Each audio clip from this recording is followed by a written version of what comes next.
भगवान शिव का एक ऐसा अस्त्र जिससे समस्त देवगण थर थर कांपते थे, और एक ऐसा अस्त्र जो त्रिशूल से भी ज्यादा ताकतवर था, और वो एक ही क्षण में पूरी सृष्टि का सर्वनाश कर सकता था।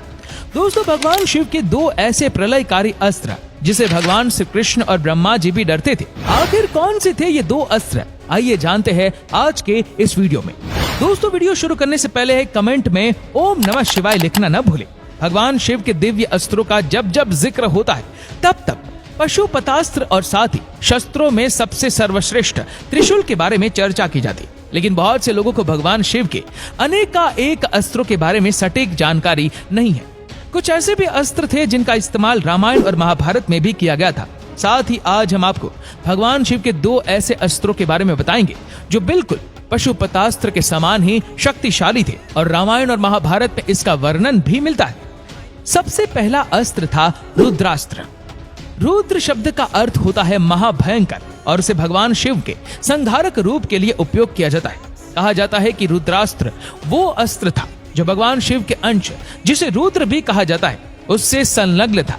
पुराणों के अनुसार रुद्रास्त्र अपने आप में एक पूरे रुद्र की ताकत समाये रखता था।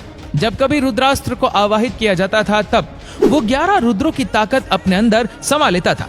फिर एक महाभयंकर आंधी आती और एक तूफान के साथ रुद्रास्त्र अपने लक्ष्य का विनाश कर देता।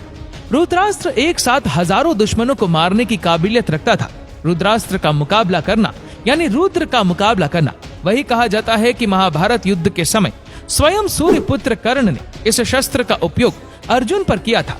तब इस अस्त्र ने भगवान महादेव से अर्जुन को प्राप्त हुए शिव कवच को नष्ट कर दिया था, जिस वजह से अर्जुन घायल भी हो गए थे। सिर्फ रुद्रास्त्र ही भगवान महादेव के शिव कवच को नष्ट करने की काबिलियत रखता था।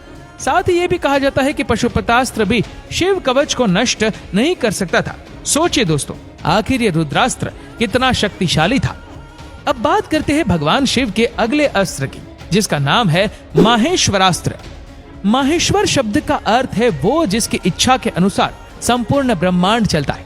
माहेश्वरास्त्र वो अस्त्र था जिसमें भगवान शिव की तीसरी आंख की शक्ति समाई हुई थी। जब भी माहेश्वरास्त्र को आवाहित किया जाता था तब भगवान शिव की तीसरी आंख से निकलने वाली आग की तरह एक तेज आग की लहर लक्ष्य पर पड़ती और उसे नष्ट कर देती। ये ज्वाला इतनी ताकतवर होती थी कि सृष्टि की महानतम शक्ति को भी नष्ट करने का सामर्थ्य रखती थी। जिस तरह क्रोधित भगवान महादेव को सिर्फ भगवान विष्णु ही शांत कर सकते हैं, या किसी और शब्दों में कहे तो भगवान शिव और भगवान विष्णु एक दूसरे को संतुलित करते हैं, उसी तरह माहेश्वरास्त्र को शांत करने के लिए एक ही उपाय था, वो ये कि इसके खिलाफ भगवान विष्णु के बनाए गए किसी अस्त्र का उपयोग किया जाए। लेकिन कहा जाता है कि भगवान विष्णु से किसी भी अस्त्र की प्राप्ति करना बेहद कठिन होता था। माहेश्वरास्त्र को अगर उसकी पूर्णतम क्षमता से चलाया जाए तो वो शिव जी की तीसरी आंख की तरह पूरी दुनिया को भस्म करने की काबिलियत रखता है।